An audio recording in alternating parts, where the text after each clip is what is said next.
Good morning students. अपने direct diet चल रहे थे, पार्ट 4 आपके जारी हो चुके हैं। तो पार्ट 4 में अपने कर रहे थे, उसी को आगे कंटिन्यू करते हैं। पार्ट 4 में अपने ये किया था कि इनडायरेक्ट स्पीच में जो रिपोर्टेड स्पीच में टेंस चेंज कब कब नहीं होते,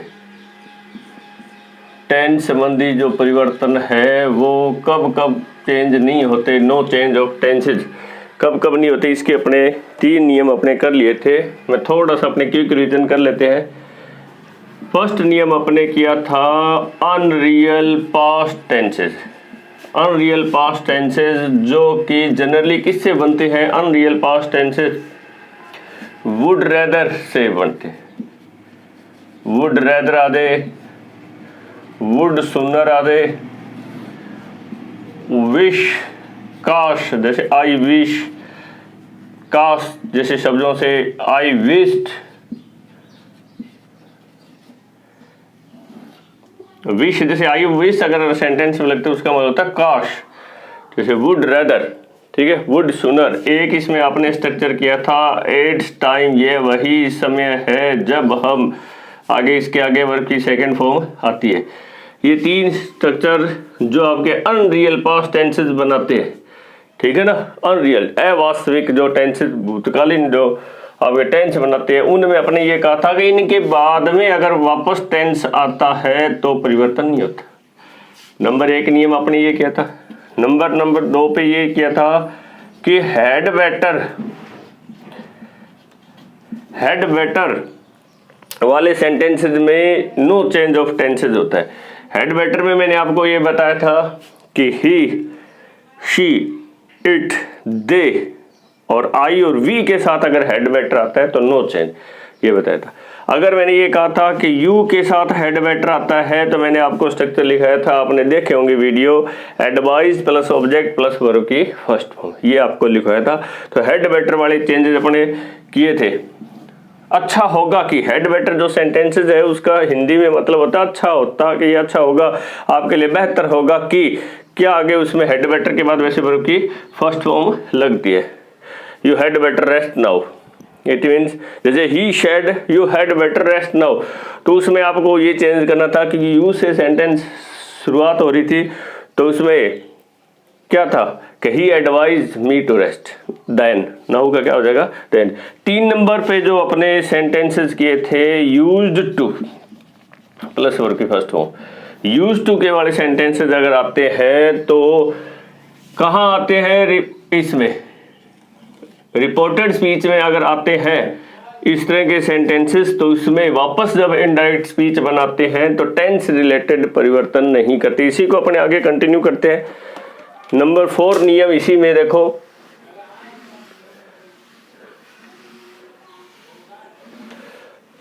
ये 3 नियम आपने पढ़ लिए होंगे, बहुत कॉम्पिटिटिव एग्जाम्स के लिए बहुत ज्यादा उपयोगी है। ये से आपको कहीं नहीं मिलेंगे, ये कुछ एक जो ऑथेंटिक किताबें हैं उनमें ही मिलेंगे आपको ये। नंबर 4 नियम अपने करते हैं कि अगर टाइम क्लोज, अगर क्या है टाइम क्लोज वाले सेंटेंसेस आए और किससे शुरू हो? व्हेन या व्हाइल से शुरू हो। ऐसे टाइम क्लोज वाले सेंटेंसेस जो किससे शुरू हो? व्हेन और व्हाइल से शुरू हो, उसमें टेंस संबंधी परिवर्तन नहीं होता उनमें। जैसे कि ही सेड, मैं एक सेंटेंस लिखता हूं आपके सामने कि ही सेड कि when we were in Jaipur, कि when we were in Jaipur we show Ramesh, हमने रमेश को देखा। ये सेंटेंस, ये टाइम क्लोज वाले सेंटेंसेस है। दो व्हेन और व्हाइल से शुरू होते हैं, टाइम को एट दैट टाइम। व्हेन और व्हाइल का मतलब यहां होता है एट दैट टाइम, क्या उस समय जब हम जयपुर में थे। तो इसको इनडायरेक्ट स्पीच में कैसे करोगे कि ही सेड दैट। अब हमने, आप कहोगे सर ये तो वैन से शुरू हो रहा है, आपने सेड ही कैसे लगा दिया? क्योंकि ये अफर्मेटिव सेंटेंसेस है, it's not an interrogative sentence, ठीक है ना। अफर्मेटिव है क्योंकि फुल स्टॉप लग रहा है, ये वैन ये आपके क्लोज बना रहा है, ठीक है ना। ये आपकी जो रिलेटिव एडवर्ब ऑफ टाइम है ये क्लोज बना रही है कि ही सेड दैट, वैन इसमें चेंज नहीं होगा, वैन वी इसके अकॉर्डिंग चेंज हो जाएगा, क्या हो जाएगा कि when they were in Jaipur दे सो रमेश, ठीक है ना। तो ये टाइम क्लोज वाले सेंटेंस होते हैं। जैसे सी शेड, एक और सेंटेंस अपने ले लेते हैं कि सी शेड की वाहिल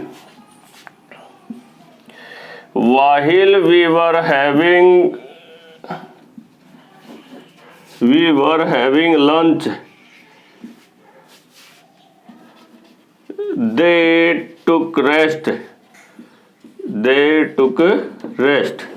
अगर इस तरह का सेंटेंस आता है, ये वाहिल टाइम क्लोज से शुरू हो रहा है, तो आपको क्या लगाना है? वापस देखो इनडायरेक्ट में कि सी शेड दैट कि वाहिल, अब देखो कनेक्टिव लग रहा है, प्रनाउन रिलेटेड जो चेंजेस है वो हर जगह ही होंगे, एडवर्ब ये हमेशा ही होंगे, ये प्रनाउन जो रिलेटेड चेंजेस है वो हमेशा होते हैं, एडवर्ब रिलेटेड जो टाइम है वो हमेशा चेंज होते हैं। एडवर्ब में जैसे टुडे आ जाए, डेट अगर 16 आगे डेट दी हुई हो, ठीक है, 16/4 है, जैसे 2021 कोई डेट दी हुई है, उसमें उन्होंने कोई सेंटेंस टुडे के साथ कहा है, फिर 16/4/21 को ही वो सेंटेंस कह रहा है, तो उसमें भी टुडे आता है, ठीक है ना। उसमें टाइम एडवर्ब चेंज नहीं होती। अदरवाइज आपकी एडवर्ब, प्रनाउन और आपका कनेक्टिव तो चेंज होता है, ठीक है ना। तो ये देखो ही शेड दैट कि वाहिल दे, अब इसमें क्या लग जाएगा? वर का वर लगेगा कि they were having lunch they took rest. इसमें ये time clause that is starting with when और वाहिल, उसमें जो टेंस परिवर्तन है, देखो वर है, वर लग रहा है, यहाँ चेंज नहीं है, अदरवाइज वर का हेडविन हो जाता है, अदरवाइज क्या हो जाता है? वर का हेडविन हो जाता है। पर इसमें नो, ये चौथा नियम है कि टाइम क्लोज जो वैन और वाहिल से शुरू होता हो उसमें टेंस संबंधी परिवर्तन इनडायरेक्ट स्पीच में नहीं होगा।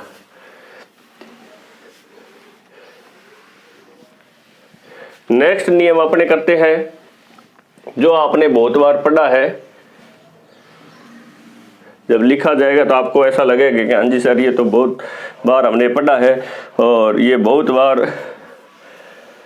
बताया भी जाता है क्लास में। जनरली जो ये मैंने नियम बताए नहीं, ये किसी भी क्लास में, कॉम्पिटिटिव क्लास में भी नहीं बताए जाते। तो नियम number 4, historical truth, journal truth,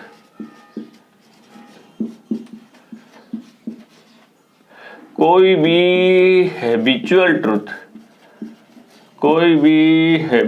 truth आए, कोई भी साइंटिफिक ट्रूथ आए, ठीक है ना, ये कहाँ आए? इन्वर्टेड कोमा में। अगर वैसे याद नहीं तो इन्वर्टेड कोमा में, ठीक है ना।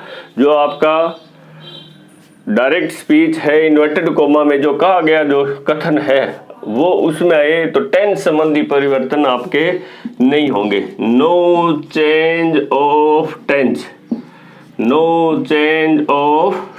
टेंस संबंधी परिवर्तन आपके नहीं होंगे। ये बहुत बार नियम आपने पढ़ा है, I am sure. For example, she said to me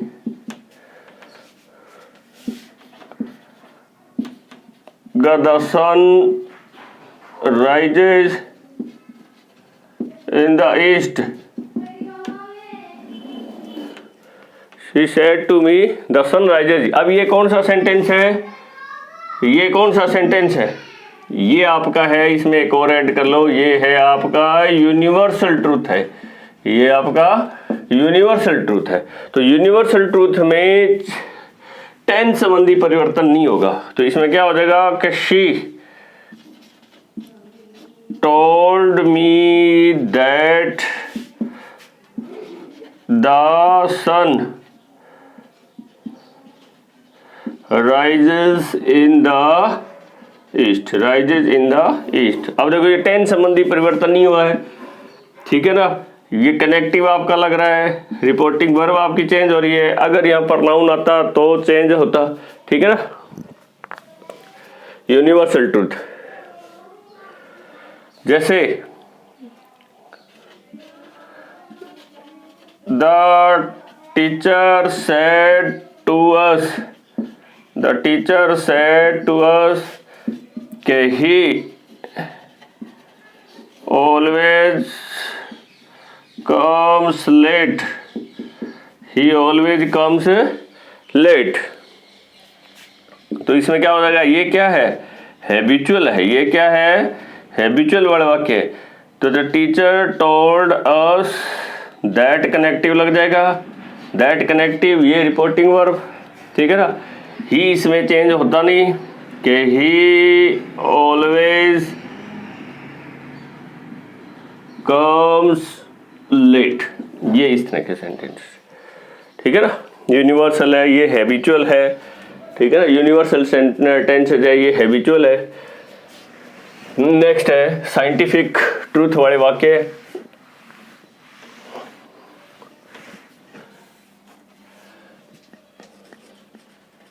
कि Ravi said to me, Ravi said to me कि oil floats on water, oil floats on water, ये इस तरह का अगर सेंटेंस है तो देखो क्या करोगे, रवि टोल्ड मी दैट कि ऑयल फ्लोट्स ऑन वाटर, कहने का मतलब टेंस रिलेटेड जो चेंजेज है वो इनमें नहीं होंगे, टेंस रिलेटेड, ठीक है ना। टेंस रिलेटेड जो परिवर्तन है आपके उसमें नहीं होते। ये इस तरह के एग्जांपल है, बहुत सारे एग्जांपल इसमें आपको मिल जाएंगे, आपकी नोट बुक्स में देखोगे। ऑथेंटिक बुक्स में से ही कोई भी एक्सरसाइज अगर आप करो तो ऑथेंटिक बुक से ही करना, ठीक है ना, क्योंकि उसमें बहुत सारी जो छोटी मोटी जो किताबें होती है जो उसमें एरर बहुत ज़्यादा होती है, ठीक है, क्लियर। ये यूनिवर्सल ट्रूथ है। अब टाइम क्लोज, नेक्स्ट देखो,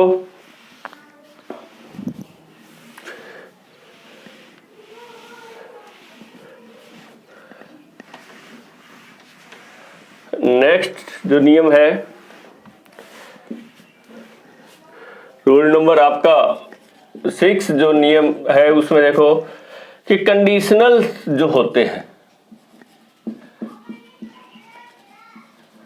कंडीशनल शर्त वाले वाक्य जो होते हैं, कंडीशनल जो सेंटेंसेस होते हैं, ठीक है ना, कंडीशनल जो सेंटेंसेस होते हैं, अगर सेकंड और थर्ड टाइप का जो कंडीशनल्स होते हैं, ठीक है ना, फर्स्ट कंडीशनल जो होते हैं, 3 तरह के कंडीशनल होते हैं। कौन कौन से होते हैं कि इफ के बाद अगर सब्जेक्ट आए और वर्ब की फर्स्ट फॉर्म एस और यस आए तो दूसरे वाले सेंटेंसेस में शैल विल वर्ब की फर्स्ट फॉर्म आती है। ये आपने पढ़ा, ये टाइप ऑफ फर्स्ट कंडीशनल है। कंडीशनल का मतलब होता है शर्त वाले वाक्य, ठीक है ना, ठीक है ना। इसको प्रोबेबल कंडीशन कहते हैं, संभावित है ये, ठीक है ना। इसको क्या कहते हैं, प्रोबेबल कंडीशन। ऐसी शर्त होती है जो संभव होती है, शर्त होती है कि यदि ऐसा होता है तो ऐसा होगा, प्रोबेबल, ठीक है ना। इसमें चेंज अगर करोगे इस तरह के सेंटेंसेस तो सेम आएगा एज इट इज, और अगर यहाँ इंटेरोगेटिव अगर दिया होगा तो ये वेदर इसमें यूज किया जाता है, इसमें इसके वेदर वाले में सेंटेंसेस में आपको कराऊंगा। नंबर 2 है इम्प्रोबेबल कंडीशन,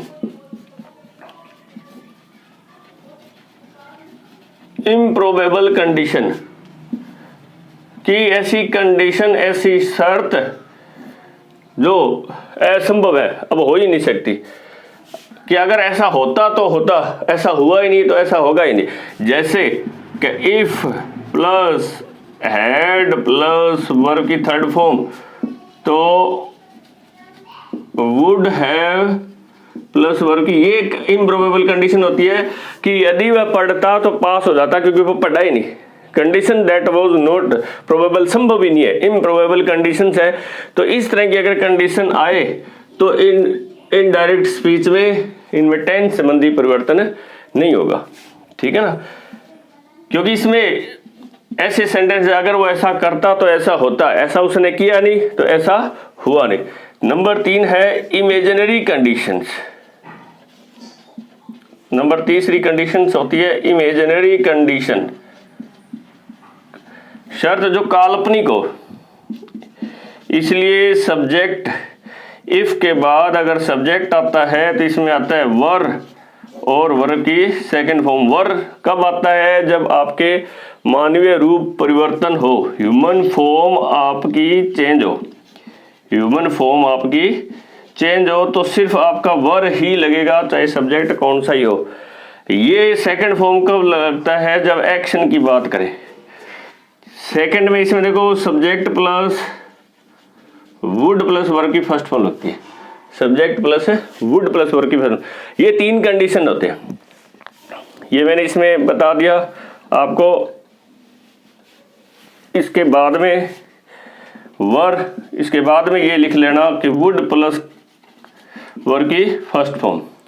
वर या नीचे से अलग से लिख लो कि वर कहाँ लगता है? जब ह्यूमन फॉर्म चेंज हो, कि ह्यूमन फॉर्म जब चेंज हो, ह्यूमन फॉर्म में परिवर्तन हो। कहने का मतलब यदि मैं प्रधानमंत्री होता, यदि मैं पक्षी होता, if I were A bird I would fly in the sky. तो इस तरह के सेंटेंसेस। वर्ब की सेकंड फॉर्म कब आती है? जब एक्शन की बात करें, ठीक है ना। काल्पनिक है कि यदि मैं पढ़ूंगा तो पास हो जाऊंगा, if I studied I would pass the exam, ठीक है ना। तो ये जो 2 कंडीशंस हैं, इनमें अगर ये जो 2 कंडीशन है ये आपके इन्वर्टेड कोमा में आए तो इनडायरेक्ट स्पीच में आपको टेंस संबंधी परिवर्तन नहीं करना है, टेंस संबंधी परिवर्तन नहीं करना है। समझ में आ रहा है? हाँ जी, इसके एग्जाम्पल अपने कर लेते हैं।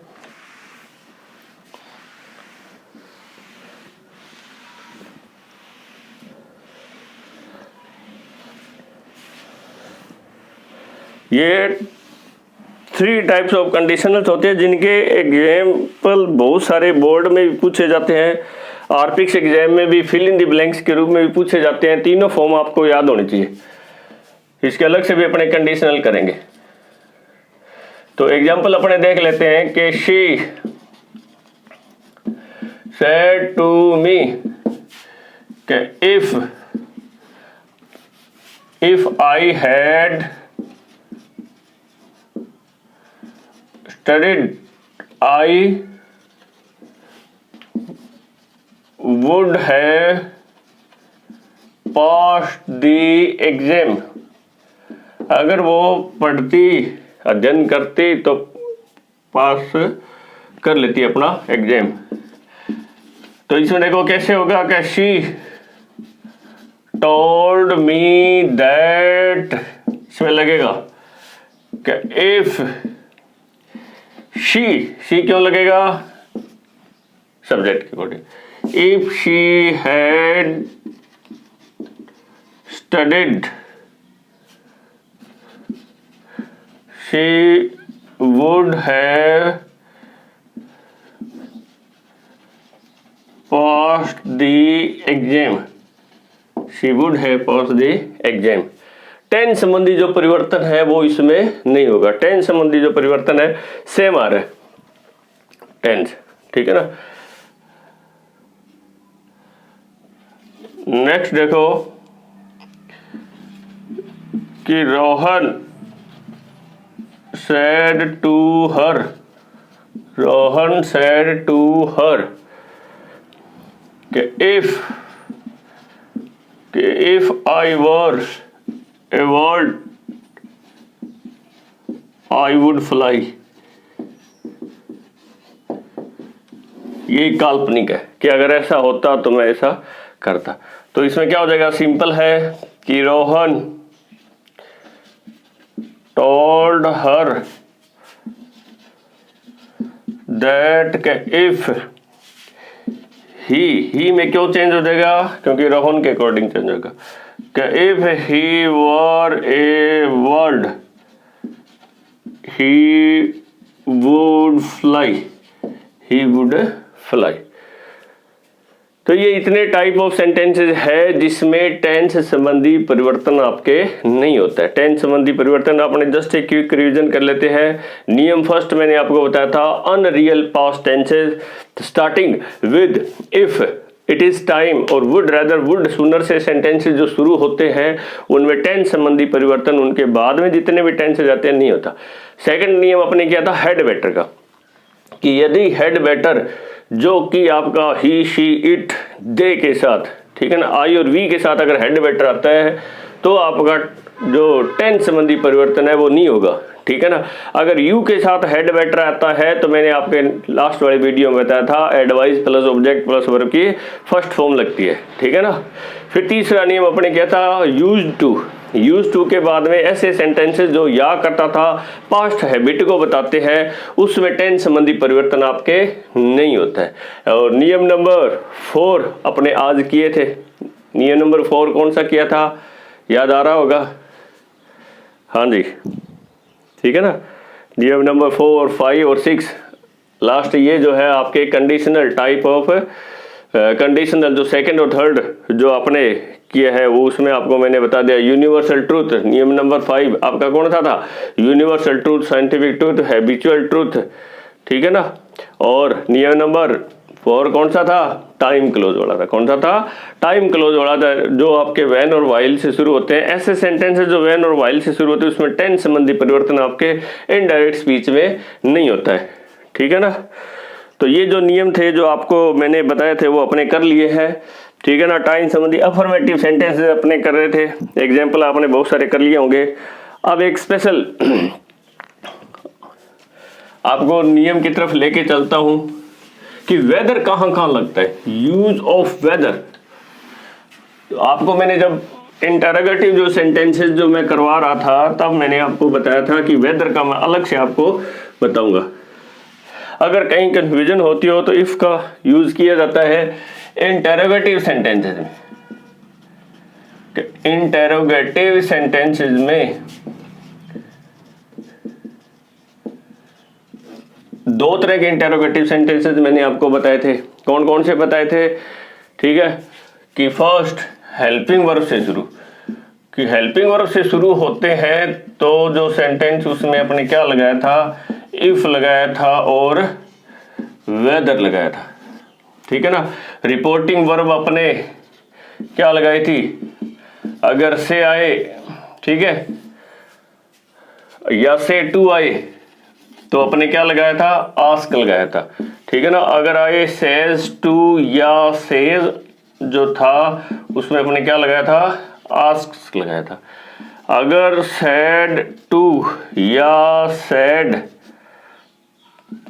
आता हो तो अपने क्या लगाया था, आस्क लगाया था। ये तो थी उसमें रिपोर्टिंग वर्ब थी, ठीक है ना, रिपोर्टिंग वर्ब थी। उसके बाद में कनेक्टिव लगाने थे।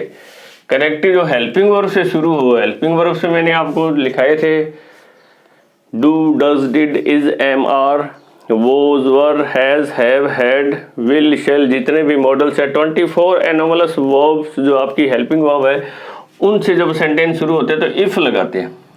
वेदर के लिए मैंने आपको कंडीशंस बताई थी, वो अब मैं बताने जा रहा हूं कि वेदर कहां कहां लगता है, ठीक है ना। दूसरा इंटरोगेटिव सेंटेंसेस अपने कौन सा किया था कि जब WH वर्ड आए और H वर्ड आए वो भी इंटरोगेटिव मार्क के साथ आए, ठीक है ना, तो इसमें रिपोर्टिंग वर्ब मैंने आपको बताई थी, ये सेम परिवर्तन करना है। कनेक्टिव WH वर्ड और H वर्ड लग जाएगा, ठीक है ना। जैसे कि ही सेड टू मी, कि are you ready, are you ready question mark. ये किससे शुरू हो रहा है, ये किससे शुरू हो रहा है, हेल्पिंग वर्ब से शुरू हो रहा है। किससे शुरू हो रहा है, ये हेल्पिंग वर्ब से शुरू हो रहा है। तो आपको सिंपली क्या करना था, सेड टू को किस में चेंज करना था, आस्क्ड में चेंज करना था, ऑब्जेक्ट लगाना था, कनेक्टिव क्या लगाना था, इफ लगाना था। कनेक्टिव क्या लगाना है, इफ लगाना, ठीक है ना। इफ के बाद में सब्जेक्ट लगाना था, ये ऑब्जेक्ट के अकॉर्डिंग चल जाएगा कि if I was ready, EJMR का किस में चेंज करना था, वॉज में। ये सेंटेंसेस अपने किए थे। अगर यही सेंटेंस WH वर्ड से आते तो कैसे होता कि she said to us, she said to us where were you wandering. Wandering का मतलब होता है घूमना, क्वेश्चन मार्क, आवारा घूमना। Where were you wandering, WANDERING, ठीक है ना। तो इसमें क्या करना था, वो सेम परिवर्तन करना था। She asked us, where WH word जो आएगा वो एज ए कनेक्टिव के रूप में यूज किया जाता है। आस्क अस वेयर, वेयर के बाद में सब्जेक्ट, तो क्या हो जाता है, where we had been wandering, had been wandering. ये हैड बीन क्यों आया, ये मैंने आपको इसमें बताया हुआ है कि वॉज वर अगर आता हो तो किस में चेंज करना है, टेबल में से देख लेना, हैड बीन।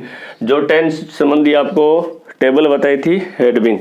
तो ये इंटेरोगेटिव होते हैं कि इफ से शुरू हो तो क्या है, हेल्पिंग वर्ब से शुरू हो तो इफ यूज करना है। वेदर कहाँ यूज करना है इसकी मैं अलग से कंडीशन बताऊंगा अभी आपको।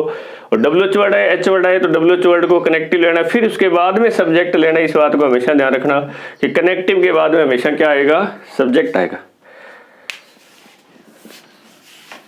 अब वेदर कहाँ लगता है, एक मैंने उसमें बताया भी था जब आपको इंटेरोगेटिव सेंटेंसेस जो मैं करवा रहा था पार्ट 2 के अंदर, किसमें वेदर यूज किया जाता है, जब चॉइस हो तो यूज ऑफ वेदर लिखो।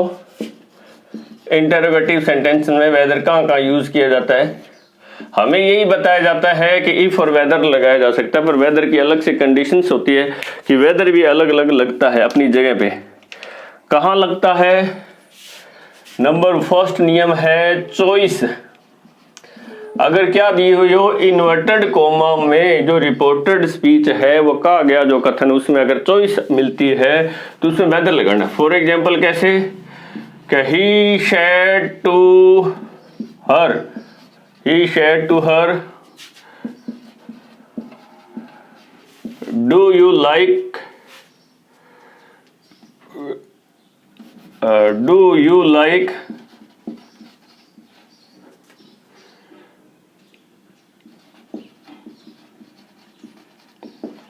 Swimming or riding, question mark. ये चॉइस है, पसंद करते हो, स्विमिंग पसंद करते हो या राइडिंग पसंद करते हो, ये चॉइस है। अगर इस तरह के सेंटेंसेस आता है तो क्या आता है कि ही आस्क्ड, आस्क्ड में परिवर्तन क्यों होगा, क्योंकि किससे शुरू हो रही है, हेल्पिंग वर्ब से असेंटेंस आपका शुरू हो रहा है। तो सी ही आस्क्ड हर, अब इसमें इफ नहीं लगेगा। अगर इस तरह की कोई चॉइस आती है और अगर सेंटेंस में आता है, और अगर सेंटेंस में आता है तो आपको क्या लगाना है, वेदर, वेदर का प्रयोग किया जाएगा। Weather C liked, weather C liked swimming or riding, swimming or riding. जब चॉइस दी हुई हो और आ जाए, ठीक है ना, जब चॉइस दी हुई हो और सेंटेंस में और आ जाए तो आपको वेदर ही लगाना है, इफ नहीं लगेगा, ठीक है। नंबर 2 नियम है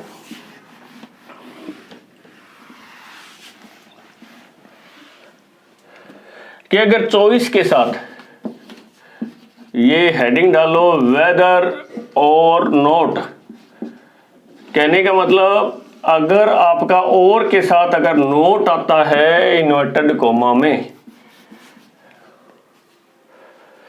ठीक है ना। अगर नोट उसमें साथ में आता है तो वेदर नोट लगाओगे आप। कैसे लगाओगे कि ही सेड टू मी, कि he said to me, do you like, जैसे वो सेम सेंटेंस लिख रहा हूं मैं, do you like swimming or note.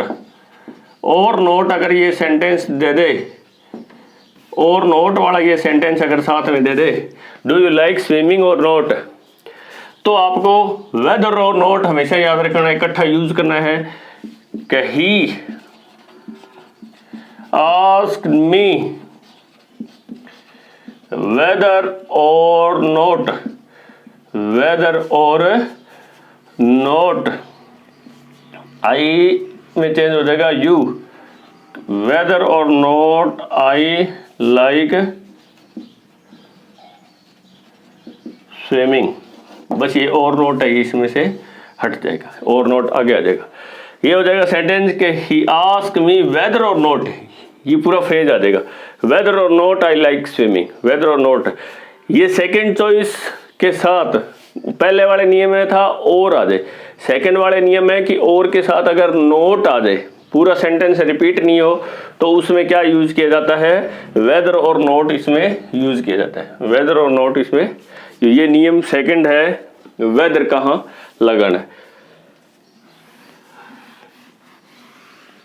नियम नंबर थर्ड चलते हैं।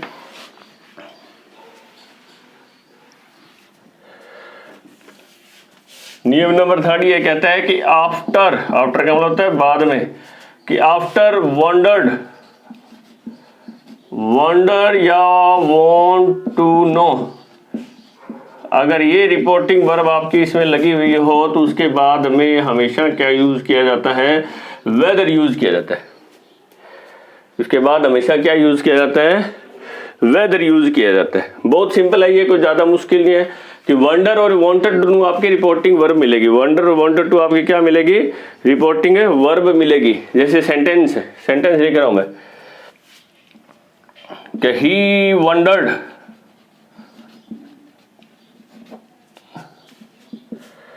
he wondered shall I visit that place,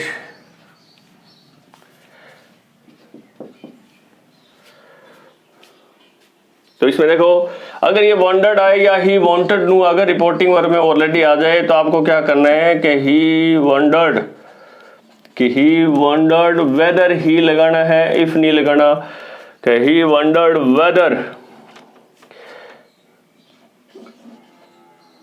whether I है तो इसमें किस में चेंज होगा, वेदर आई, आई किस में चेंज हो जाएगा, ही में, कि whether he should visit that place. ये सिंपल सा नियम है, ठीक है ना। अगर यहाँ के he wanted to know shall I go to school, इस तरह का सेंटेंस है तो he wanted to know whether, ठीक है, whether he would go to school, इस तरह के सेंटेंसेस आते हैं, वेदर का प्रयोग इसमें किया जाता है, ठीक है ना। बहुत सिंपल है, कोई ज्यादा मुश्किल नहीं है। नंबर देखो, आफ्टर वंडर और वांटेड टू नो के बाद में अगर इस तरह के सेंटेंसेस आते हैं तो आपको क्या लगाना है, वेदर का प्रयोग लगाना है। क्या लगाना है, वेदर का प्रयोग लगाना है, ठीक है ना, क्लियर। नेक्स्ट है नियम नंबर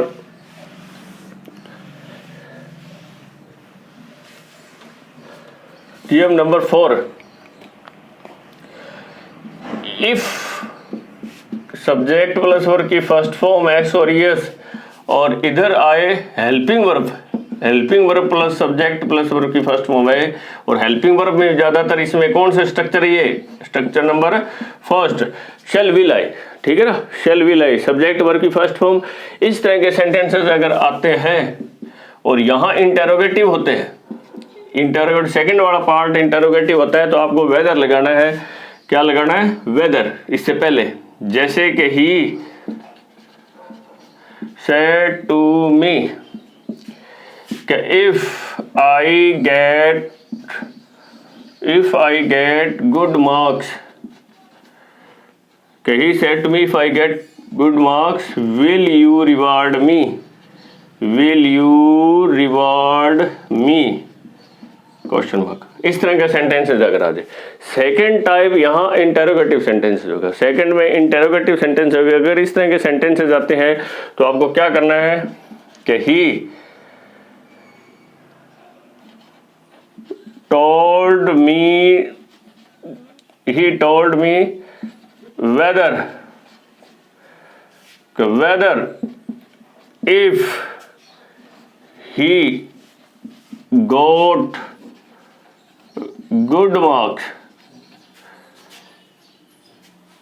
यू किस में चेंज होगा, आई में, आई वुड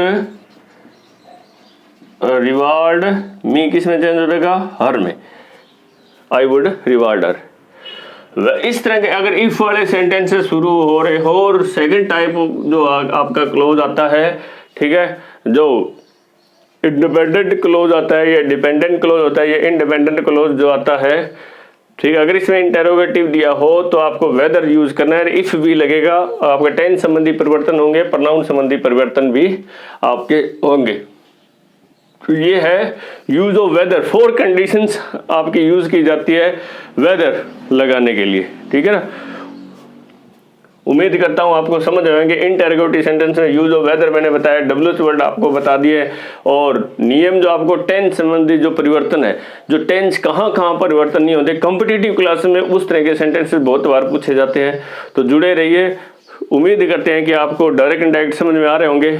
इसके बाद में इनके मॉडल्स में कैसे परिवर्तन होता है डायरेक्ट टू इनडायरेक्ट, ठीक है, वो अपने नेक्स्ट वीडियो में करेंगे। Thank you.